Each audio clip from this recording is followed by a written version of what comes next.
Bueno, estamos en nuestra serie El Evangelio lo cambia todo. Hemos estado hablando durante varios domingos acerca de cómo el Evangelio transforma nuestras vidas. Y no transforma una parte de nuestras vidas, sino transforma toda nuestra vida. De eso hemos estado hablando durante algunas semanas. Y el día de hoy es la última charla de esta serie que hemos llamado El Evangelio lo cambia todo y que pertenece a este eje estratégico que hemos designado como iglesia que se llama nacer. ¿No es cierto? Ya después del feriado que nos reunamos nuevamente empezamos a trabajar el nuevo eje que se llama crecer. Muy bien, hoy hablaremos entonces que este tema, el Evangelio cambia la manera de ver a Dios. El Evangelio cambia la manera de ver a Dios. La semana pasada vimos ¿cuál? ¿Recuerdan? ¿El Evangelio qué hace? A ver si se acuerdan, les voy a tomar la lección. ¿Ah? Ajá, la gracia nos quita del centro. ¿Quién se recuerda el tema específico que vimos la semana pasada? Cambia la forma de vivir. Muy bien. Un aplauso para la Mona, por favor. Es mi alumna estrella. Muchas gracias, Mona. El Evangelio cambia el día de hoy la manera de ver a Dios. De eso vamos a hablar el día de hoy. ¿Cuántos vieron esta película que se llama The Matrix, La Matriz, ¿no es cierto? ¿Cuántos la vieron? Levanten su manito. Eso, casi todos, ¿verdad? Es un tema de ciencia ficción. Hay una escena clave en esta película, una escena clave donde Morpheus le dice a Neo algo inquietante. Él le dice lo siguiente: lo que ves no es la realidad, es la forma en que te enseñaron a verla.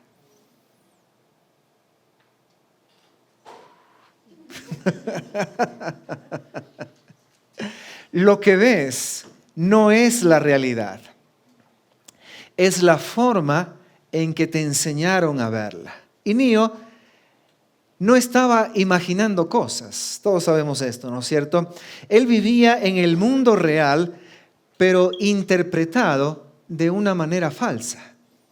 Eso es lo que le pasaba. Entonces todo lo que sentía, su miedo, su ansiedad, su confusión, no venía de lo que vivía, sino de lo que él entendía que era la realidad. Esto no pasa solo en una película. No. Muchos no viven como viven porque Dios es como es, sino porque aprendieron a verlo de cierta manera.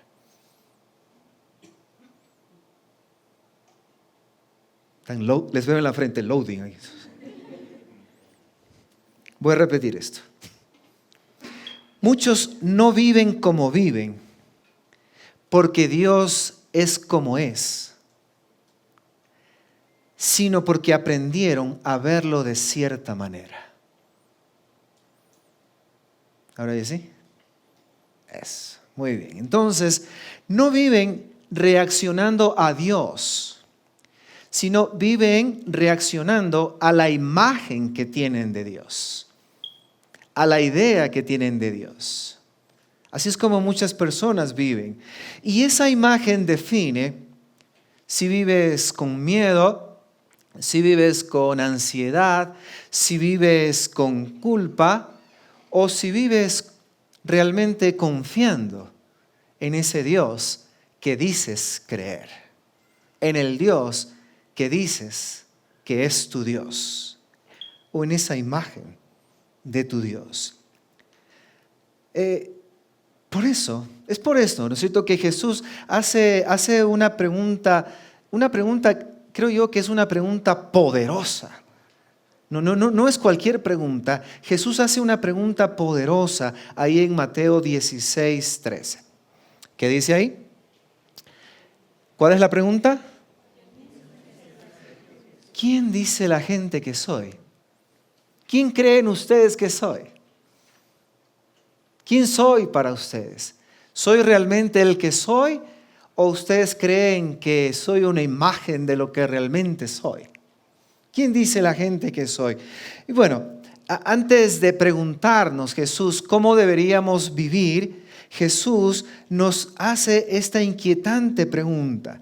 Esta pregunta que nos confronta con una realidad profunda. ¿A qué Dios estamos respondiendo realmente en nuestro diario vivir? ¿Al Dios real o a una imagen que tenemos de Él? Bueno, lo cierto es que no vivimos, o mucha gente, vamos a decirlo así, no vive según lo que Dios es realmente. Mucha gente ha creado una imagen de Él y así es como se relaciona con ese Dios.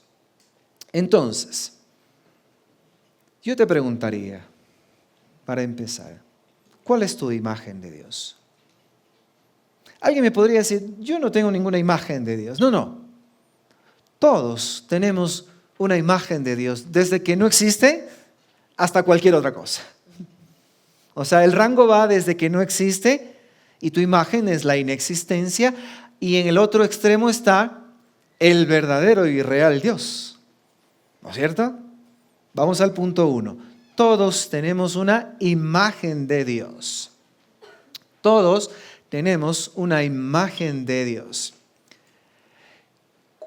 Cuando Jesús se acerca a las personas que estaban presentes y Él les pregunta, ¿quién cree la gente que soy yo?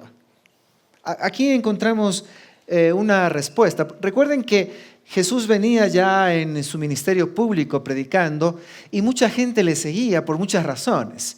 Había mucha gente religiosa que le seguía, había muchos curiosos que le seguían, había también la fama de Jesús ya se había extendido y también había gente de otras culturas que estaban ahí seguramente. Había mucha gente y Jesús se dirige al público en general y les pregunta, ¿quién dice la gente que soy yo? ¿Quién dice la gente que soy yo? Y esto es lo que responden, ¿no es cierto? Algunos creen. ¿Qué dice ahí? ¿Lo leemos juntos? Me pongo un poquito para acá. A la 1, 2, 3.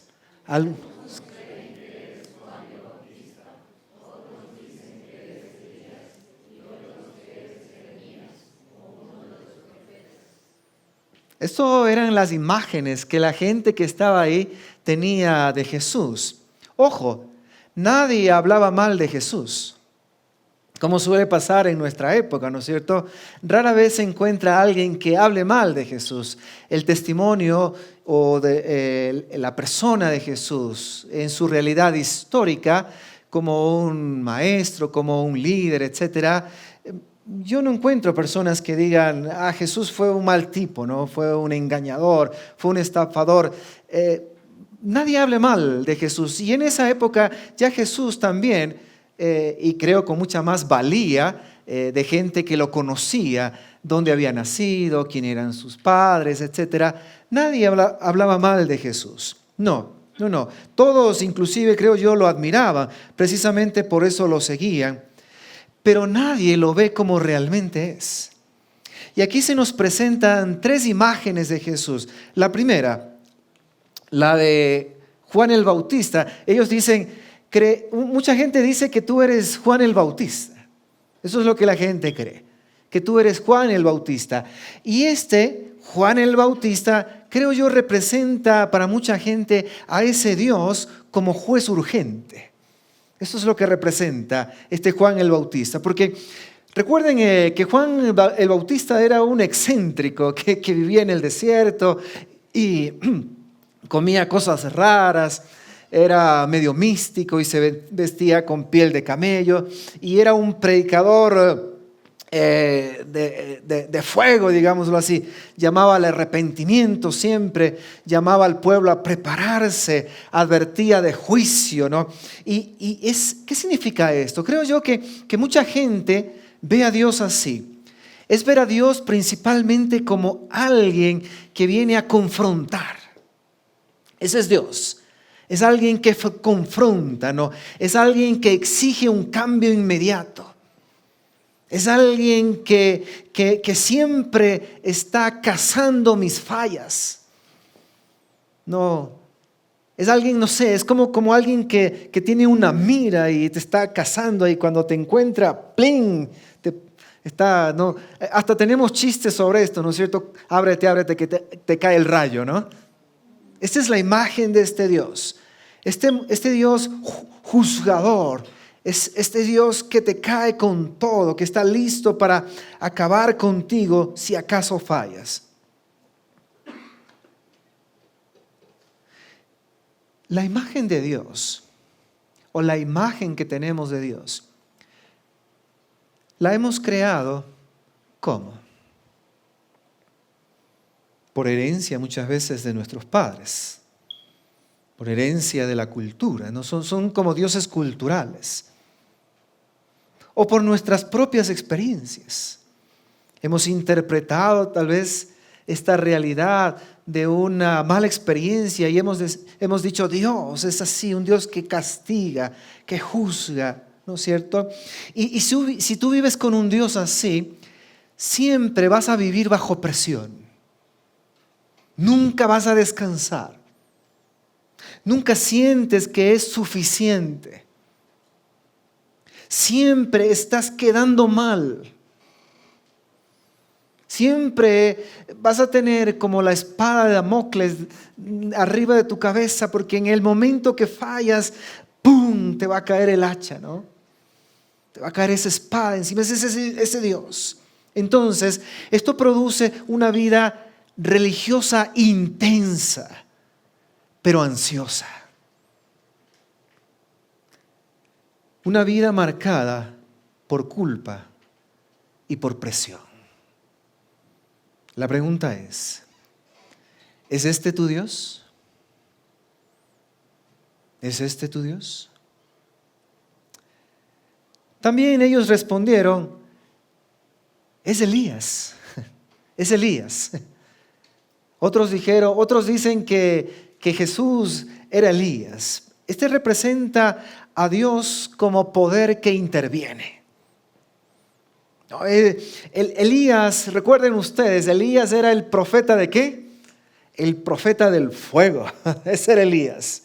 ¿No es cierto? Cuando los profetas de Baal se pronunciaron delante de Dios, Elías pidió que descienda fuego y consumió a los profetas y consumió el agua y consumió el altar y consumió hasta la tierra y se hizo un hueco. Ahí es el profeta del fuego, del milagro, el profeta de la intervención sobrenatural. Ese es Elías. Entonces, quien tiene esta imagen de Dios es aquel que ve a Dios como alguien que aparece en momentos críticos. Ese es mi Dios. Cuando estoy por presentar un examen en el colegio, en la universidad, cuando tengo un negocio que cerrar, cuando tengo tristeza, depresión, cuando tengo una situación que angustia mi corazón, entonces ese es el Dios de los momentos críticos. Es ver a Dios así. Dios es alguien que demuestra su poder, alguien que actúa cuando las cosas se ponen difíciles. Ahí aparece ese Dios. Entonces, si ves a Dios así,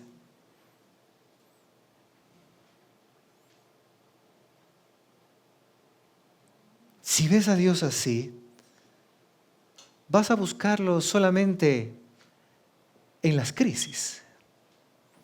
¿No es cierto? También se le conoce a esta imagen de Dios como el Dios bombero, ¿no? El que apaga los fuegos. Es ese Dios que está ahí, ¿no? Entonces, si tú vives así, si ese es tu Dios, tu fe... Eso, muy bien, ahí está. Tu Dios se vuelve... Tu fe, se vuelve reactiva. Este Dios te da una fe que simplemente es una fe reactiva, ¿no? Cuando hay problemas, oras. Cuando hay calma, sigues solo. Así es como vas, ¿no? Entonces, esto produce una vida espiritual intermitente. Te acercas a Dios cuando las cosas van mal, te alejas y cuando las cosas están bien, entonces sigues por tu vida, sigues simplemente haciendo lo que haces. Entonces, es una fe que depende de los resultados. Es ese tipo de Dios que simplemente está ahí para los resultados. Es una fe basada en resultados. Anótalo ahí si lo quieres. Es una fe basada en resultados. La pregunta ¿es este tu Dios? ¿Es este tu Dios? ¿Un Dios apaga incendios? ¿Es un Dios apaga fuegos? ¿Es este tu Dios? Me acuerdo que mi suegra que está aquí, Gladysita. Hola Gladysita, ¿cómo está? Yo siempre le digo a mi querida suegra que es como una segunda mamá, una persona maravillosa. Mi suegra me contaba una anécdota que cuando mi suegro decía que era ateo, ¿no es cierto? Él se decía ateo en su modo de vida y creo que era coherente con su ateísmo, ¿no? En muchas partes de su vida. Pero mi suegra me contaba que cuando fue el terremoto de no sé qué año, 86, mi suegro salió corriendo y decía, Dios mío, Dios mío. ¿Recuerda, Gladysita? Ese es el Dios bombero, ¿no? Que aún una persona como mi suegro que se decía ateo empieza en una situación de crisis a clamar a Dios, a buscar de Dios. ¿Ese es tu Dios? ¿El Dios de las crisis? Hay otro que menciona a la gente, a Jeremías. Dicen Jesús es Jeremías. A este le podemos llamar el Dios como voz de lamento, ¿no? Jeremías es el profeta del dolor, ¿no? Se le conoce como el profeta llorón, así se le conoce a Jeremías. Es el profeta del dolor, del lamento, de las lágrimas, ¿no? Digamos que es el profeta fiel pero incomprendido, obedece pero es rechazado. Ese es Jeremías. Ahora, es ver a Dios como alguien que entiende el sufrimiento, alguien que acompaña el dolor, pero que no necesariamente cambia la historia. Ese es este Dios, que sí es un Dios lastimero, ¿no? Que sí, Dios está contigo en medio de tu dolor, sí, ahí está. Dios está contigo en medio de tu sufrimiento, sí, ahí Dios está. Pero Dios puede cambiar la realidad de tu situación. No, eso no puede. No, es un acompañante nada más, ¿no? Si ves a Dios así, entonces vivirás con resignación. Si ves a Dios así, entonces crees, obedeces, pero sin ninguna expectativa. Tu expectativa de Dios ya murió, ¿no es cierto? Tu fe es sincera, pero es una fe sin esperanza. Esa es tu imagen de Dios. Dios está ahí, Dios camina contigo, Dios te acompaña en el sufrimiento, pero no va a hacer nada. Está ahí nada más. Es una fe sin esperanza. Digamos que es una fe marcada por la resignación. Ese es ese Dios. Y en las tres imágenes de Jesús, ¿no es cierto?, que la gente mencionaba, notan ustedes que Dios es alguien útil.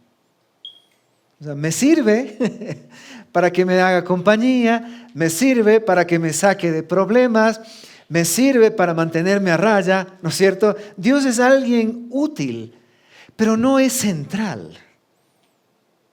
Me sirve para ciertos momentos, pero no ocupa el centro de mi vida. Entonces, Dios es importante, pero no es el centro de la vida.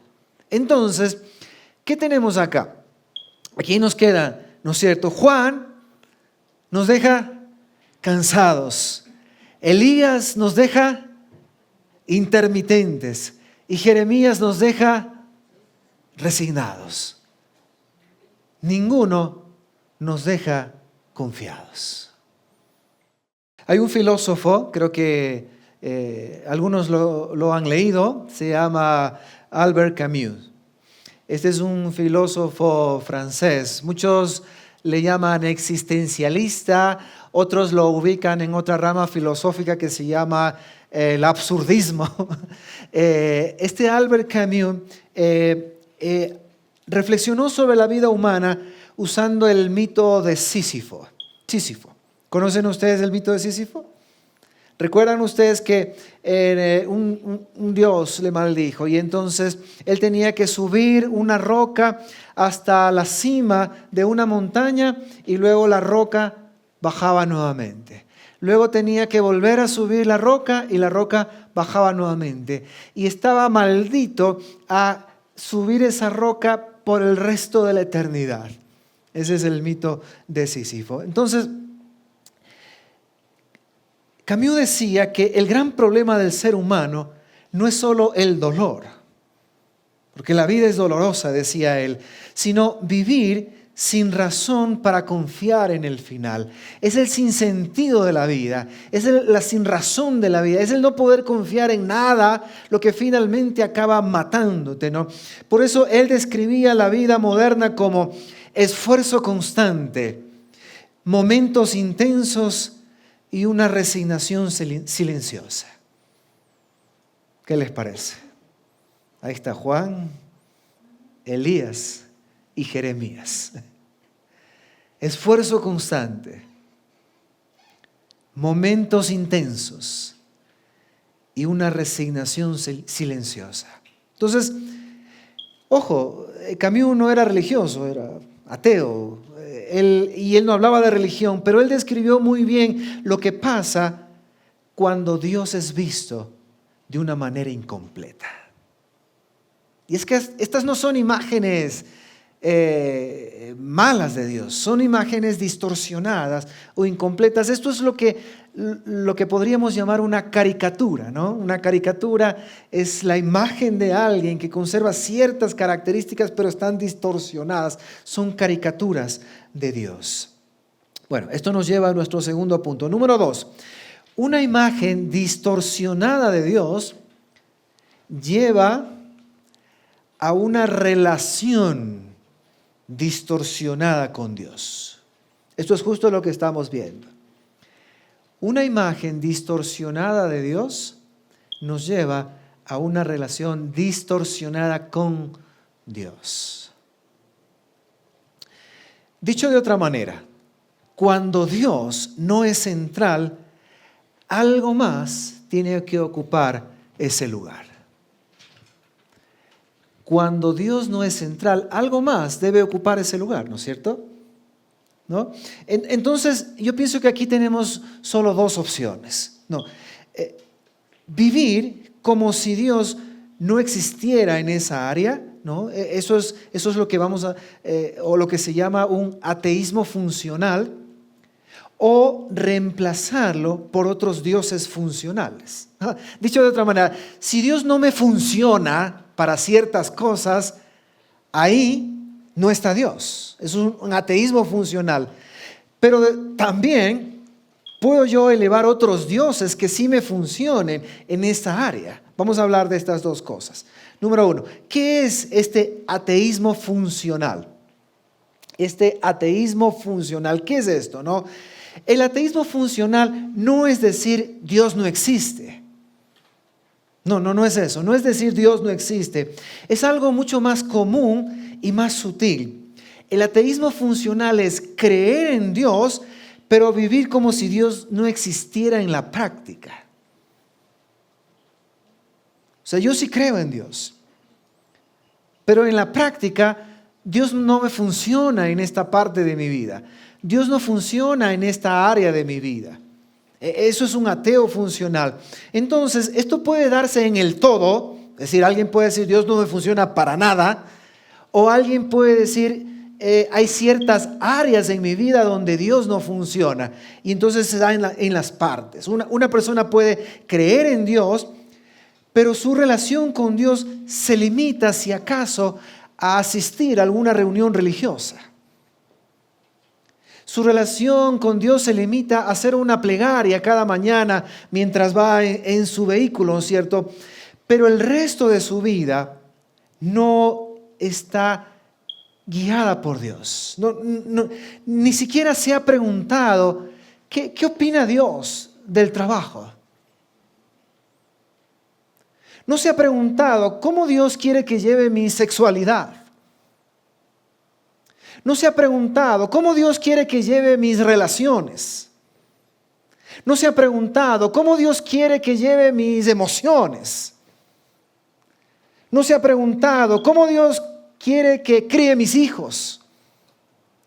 No se ha preguntado, ¿cómo Dios quiere que me relacione con mi pareja? Entonces, esas áreas de su vida funcionan sin Dios. Eso se llama ateísmo funcional. Dios no ha intervenido en esas áreas. Ni siquiera se me ha ocurrido, ¿no? Tal es así que muchas personas manejan sus relaciones totalmente como si Dios no tuviera nada que opinar en esa parte de su vida.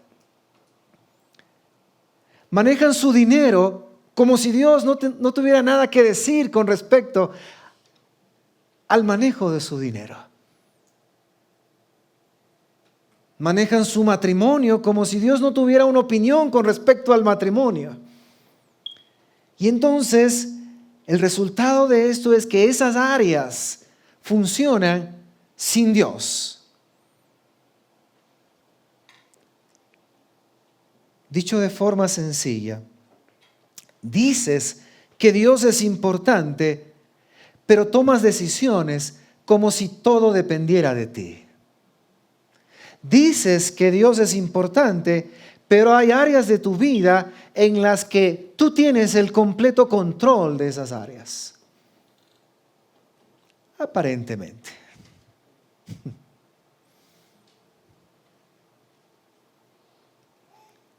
Las estadísticas dicen que mi mente no es buena, ustedes saben, ¿no es cierto? Bueno, realmente mi mente es excelente, yo tengo una memoria excelente, buenísima, pero dura nada más 10 minutos.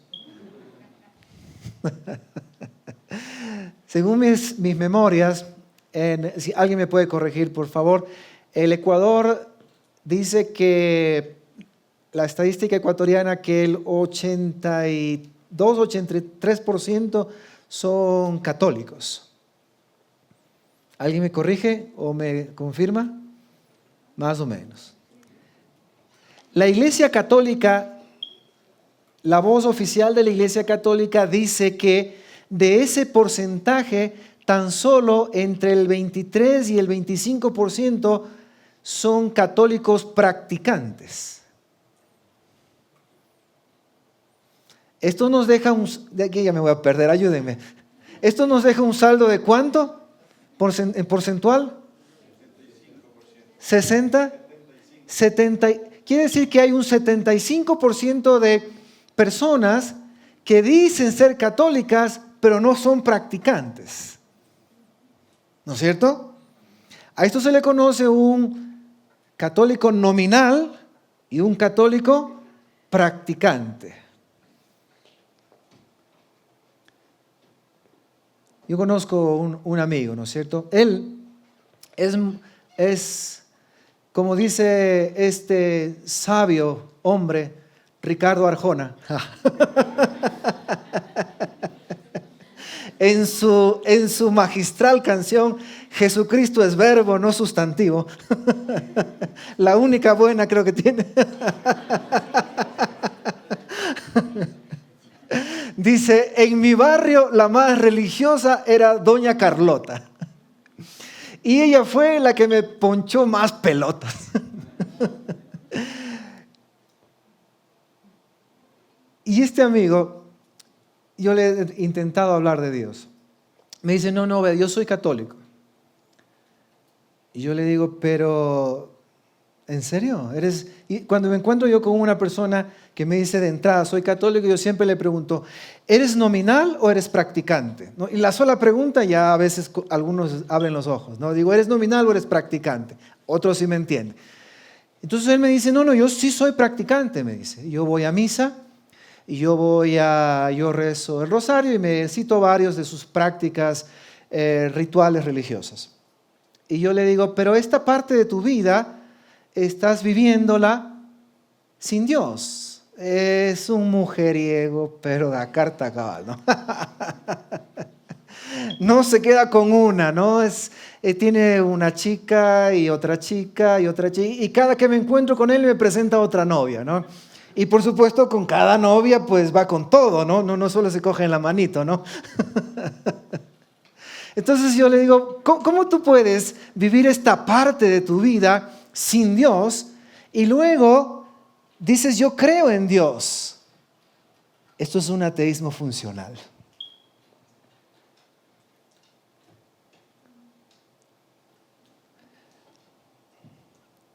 Dices que Dios es importante, pero tomas decisiones en áreas importantes de tu vida como si todo dependiera de ti.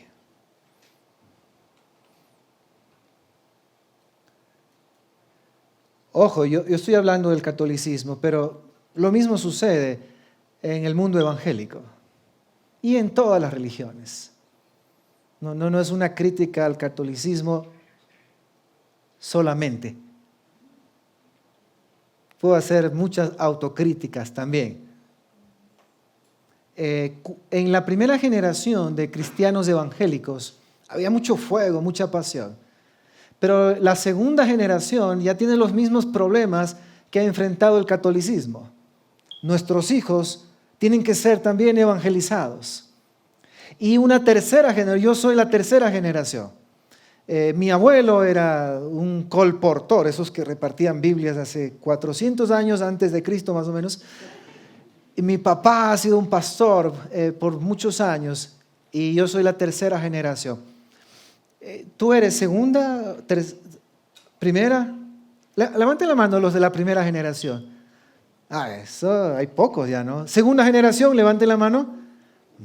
Tercera generación, levanten la mano.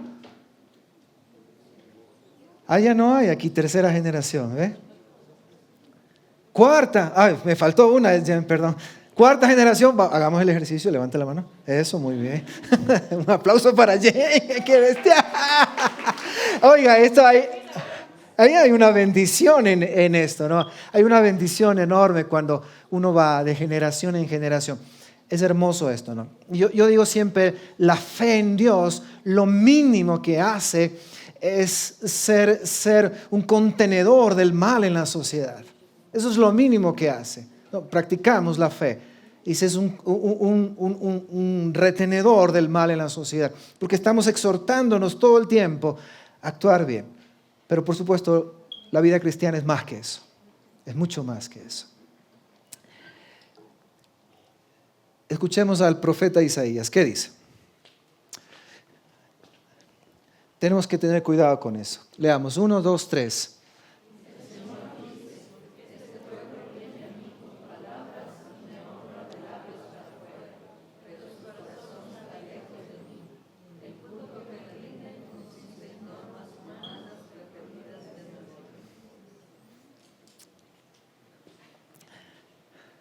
Esto es ateísmo funcional.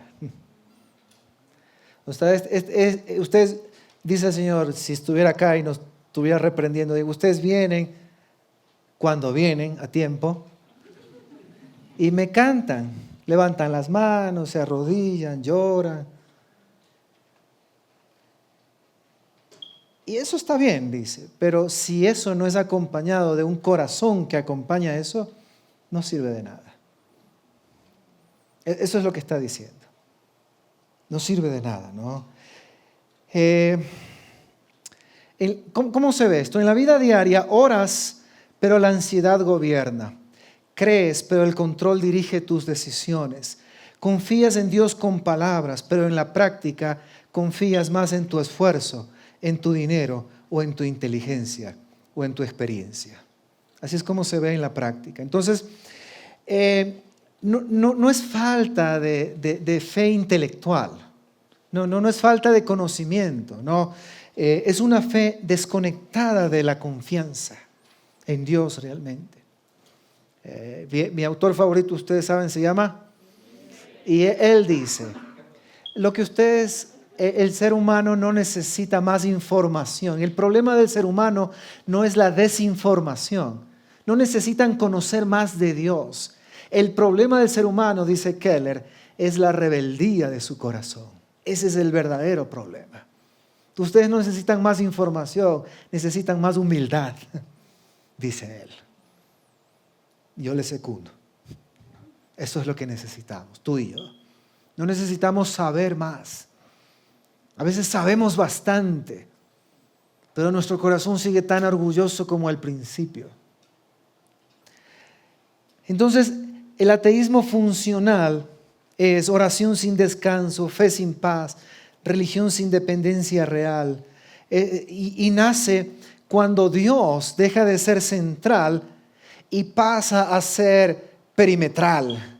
Cuando Dios deja de ser central y se convierte en opcional, ya sea en su totalidad o por partes. ¿No es cierto? Entonces, el Evangelio no solo nos llama a creer que Dios existe.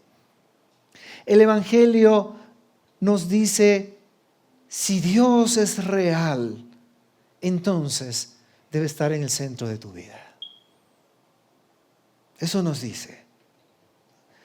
Hay otro pensador, ¿no es cierto?, que no es Arjona. Este sí era un pensador. Blaise Pascal dice, el problema del ser humano no es que no conozca a Dios, sino que vive como si Dios no fuera suficiente.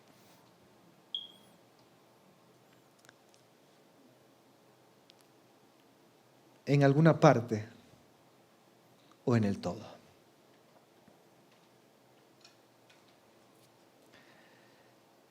Entonces, la primera opción, cuando Dios no es central, ¿cuál es? El ateísmo funcional.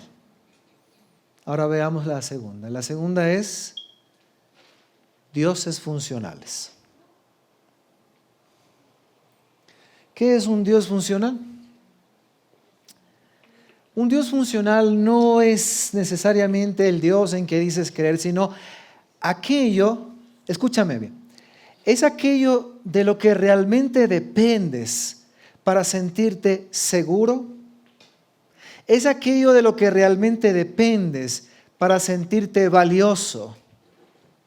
Es aquello de lo que realmente dependes para experimentar paz. Ese es realmente tu Dios. No, aquí en los círculos académicos le llamamos la teología confesional y la teología práctica. Es decir, lo que dices que crees y en realidad lo que crees realmente, ¿no es cierto? Es el Dios, escúchame esto, es el Dios que gobierna tu reacción cuando algo sale mal. Ese es tu Dios funcional, el que gobierna tu reacción cuando algo sale mal, ¿no es cierto? Bueno, vamos a decirlo así, todos tenemos algo que nos paga emocionalmente. Si lo tenemos, estamos tranquilos. Si lo perdemos, nos desmoronamos. ¿Qué es ese algo? ¿Qué es ese algo que te paga emocionalmente? No, eso que no puedes perder sin perderte a ti mismo. ¿Qué es eso? ¿Qué es eso que tú dices? Si pierdo esto, ya no sé quién soy. Si no está esto en mi vida, entonces no sé quién soy realmente. Me desdibujo a mí mismo. Es eso, ¿no? Ese es probablemente tu Dios funcional. Y ese Dios define cómo te relacionas con el Dios real, con miedo, con presión o con una confianza que aún no descansa. Entonces, quizás tú digas, yo no tengo dioses Eso es un asunto de religiones antiguas, de personas ancestrales, son gente de la antigüedad. Pero no. Hay un filósofo, un ensayista, un escritor. Este señor se llama David Foster Wallace. Este señor es considerado una de las figuras más brillantes. Es estadounidense. Es considerado una de las figuras más brillantes y complejas de la literatura contemporánea. No era religioso, pero hablaba de espiritualidad, ¿no es cierto? Era quizá un existencialista también, no lo sé. Se suicidó a los 46 años. En un famoso discurso titulado "Esto es agua", él dice lo que ustedes ven ahí, ¿no? Todos adoramos algo. La única opción que tenemos es ¿qué adoramos? Y si adoras el dinero, el poder y la belleza, nunca tendrás suficiente y siempre te sentirás vacío. Entonces, no vivimos según el Dios que confesamos, sino según el Dios en el que realmente confiamos.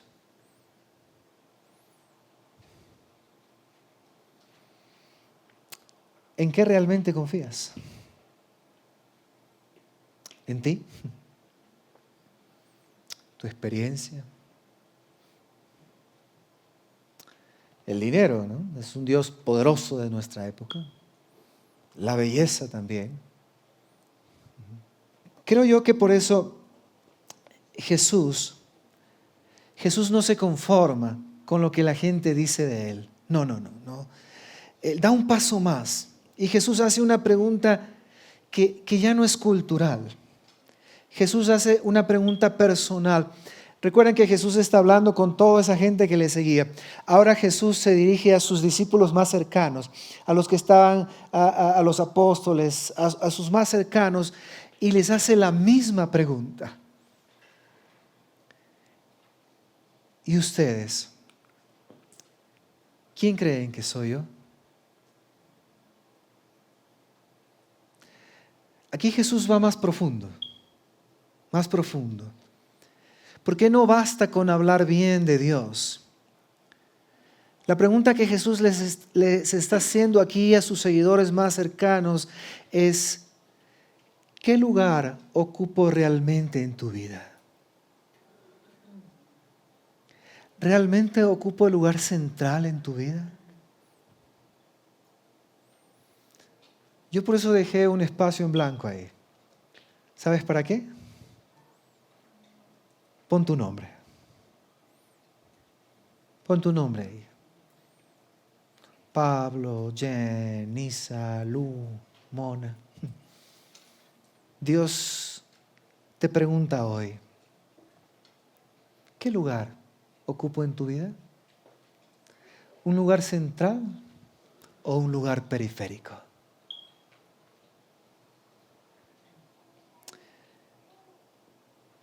Cuando Jesús les pregunta esto a sus discípulos, Pedro responde. ¿Recuerdan lo que responde Pedro? ¿Qué dice ahí? Tú eres el Cristo, el Hijo del Dios viviente. ¿Qué estaba respondiendo Pedro? No, el Cristo o el Mesías. Palabras en distintos idiomas, es la misma palabra, significa el enviado.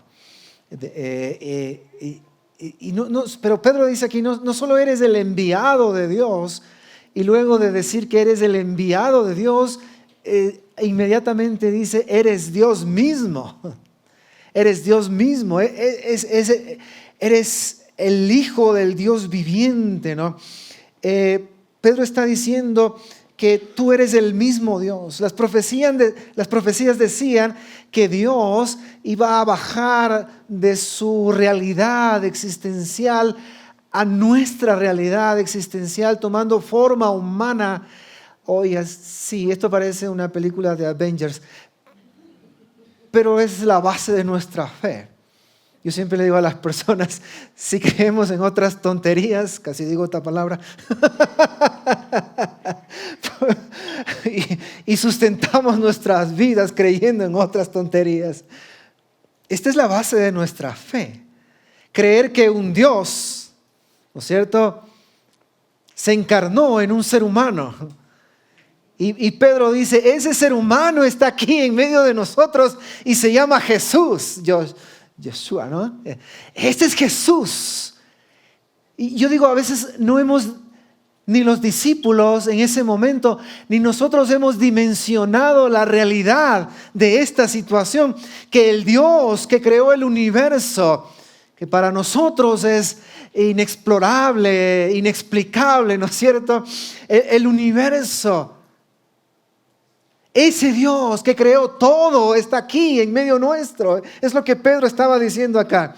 ¿Recuerdan a Santo Tomás cuando dice, yo no puedo creer eso? Y Jesús le dice, bueno, puedes meter tus dedos aquí en los huecos. Y él cae de rodillas y dice, oh Dios mío, Señor mío. Como que entró en conciencia de que estaba realmente delante de Dios. Este es Dios, el que está en medio nuestro. Es Jesús. Resulta que la imagen de Dios es una persona. Aquí ya no se habla de ideas heredadas, ni de imágenes culturales, ni de dioses funcionales. El apóstol Pablo dice, ¿qué dice el apóstol Pablo? Ay, me falté, vamos acá. Dice esto, Cristo Jesús es, ¿qué cosa? La imagen visible ¿de quién? Creo que no hemos entendido bien esto. Subraya eso. Cristo es la imagen visible del Dios invisible. No es solo un maestro. No es ese Dios juzgado. No. Jesucristo es realmente Dios. Eso es lo que Pablo está diciendo. Él ya existía antes de que las cosas fueran creadas y es supremo sobre toda la creación. Este que está aquí es realmente Dios. Wow. Entonces Jesús no solo enseña acerca de Dios. Jesús muestra a Dios. Eso es lo que Jesús hace. Cuando Felipe, uno de los discípulos, le dijo a Jesús que le muestre a Dios, ¿qué le respondió Jesús? Jesús responde, Felipe, he estado con ustedes todo este tiempo y todavía no sabes quién soy. Los que me han visto a mí, han visto al Padre. Yo soy Dios. Eso es lo que Jesús estaba diciendo, yo soy Dios. Eso es de revelación. Si quieres saber cómo es Dios, mira a Jesús tocando al rechazado, perdonando al culpable, acercando al que no podía acercarse, entregándose en la cruz. Eso es de revelación. Conocemos a Dios cuando dejamos que Jesús corrija la imagen que tenemos de Dios. Conocemos a Dios cuando leemos los evangelios y conocemos a Jesús encarnado y cómo vivió. Conocemos a Dios cuando dejamos que Jesús redefina cómo pensamos que Dios se relaciona con nosotros. Dios no se dio a conocer enviando un manual. Se dio a conocer enviando a su Hijo. Porque cuando ves a Jesús, ya no necesitas imaginar cómo es Dios. Lo estás viendo. ¿Cómo Pedro pudo saber esto?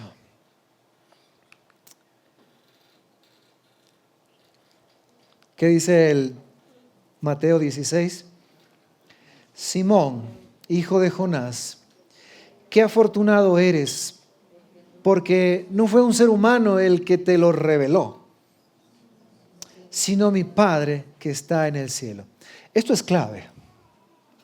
Esto es clave, ¿no?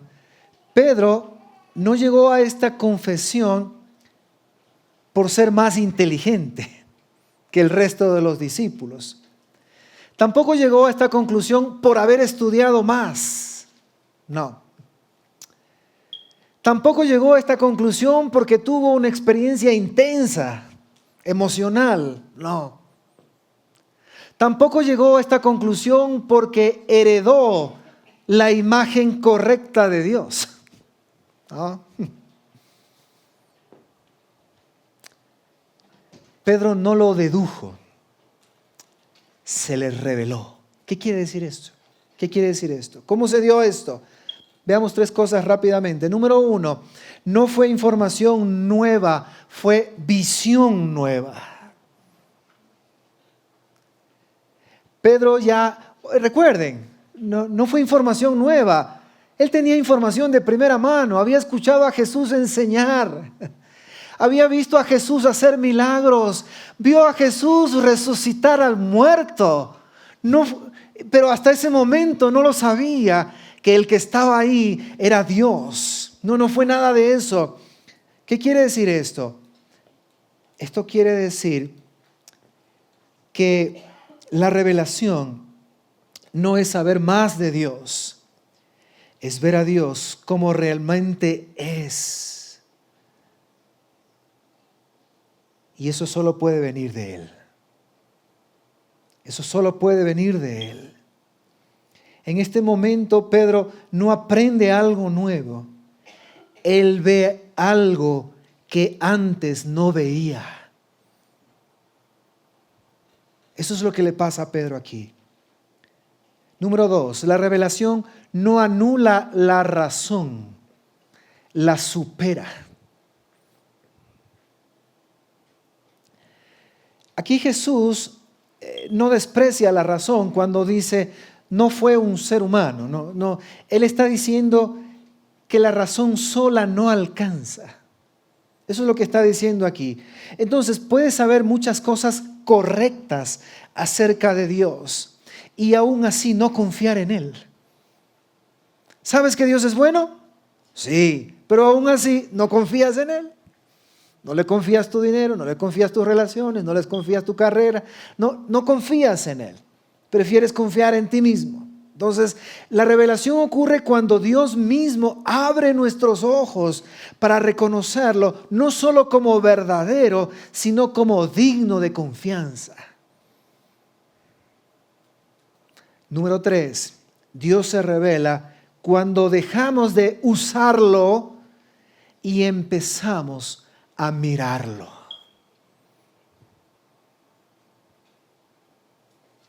Dejamos de usarlo. Y que el Dios útil que me sirve para. Y empezamos a mirarlo como realmente es, ¿no es cierto? Entonces, Pedro deja de ver a Jesús como un profeta útil. Pedro deja de ver a Jesús como un líder inspirador o político y revolucionario inclusive. Pedro deja de ver a Jesús como una solución temporal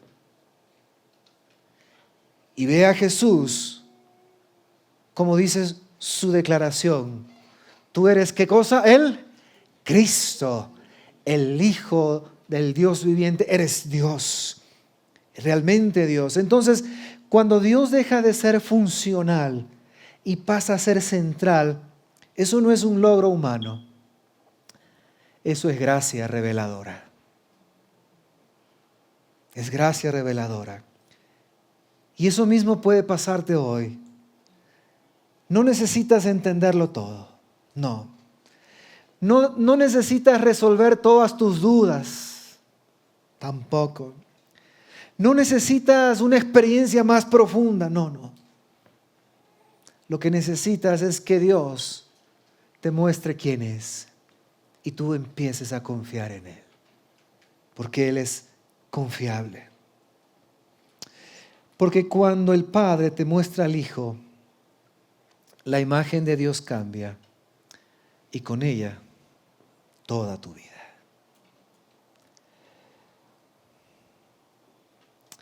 Creo que Jesús sigue preguntando hoy, ¿quién dices que soy? ¿Quién soy para ti? Con esto termino. Hoy es el día de los filósofos. El filósofo Immanuel Kant decía que hay cosas que no se ven, pero sin las cuales nada funciona. Uno de esos ejemplos, decía este filósofo, es el eje. Un eje no se nota. Un eje no llama la atención. Un eje no es decorativo. Pero si el eje está mal colocado, todo lo demás gira mal. La rueda puede ser hermosa, decía él, ¿no? El vehículo puede ser moderno. El motor puede ser potente. Pero si el eje no está en el centro, todo termina vibrando, desgastándose y rompiéndose en algún momento.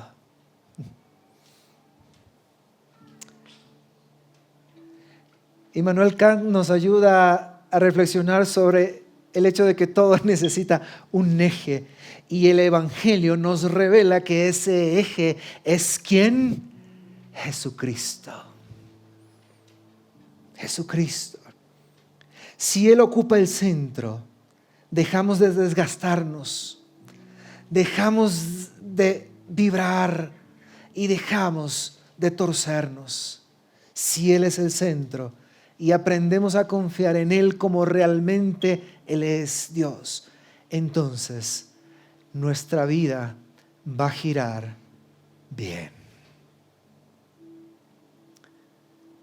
Cuando Dios revela a su Hijo Jesús, se está mostrando a sí mismo. Entonces ya no te escondes, ya no negocias, ya no usas a Dios, confías en Él. La pregunta para ti sigue siendo la misma.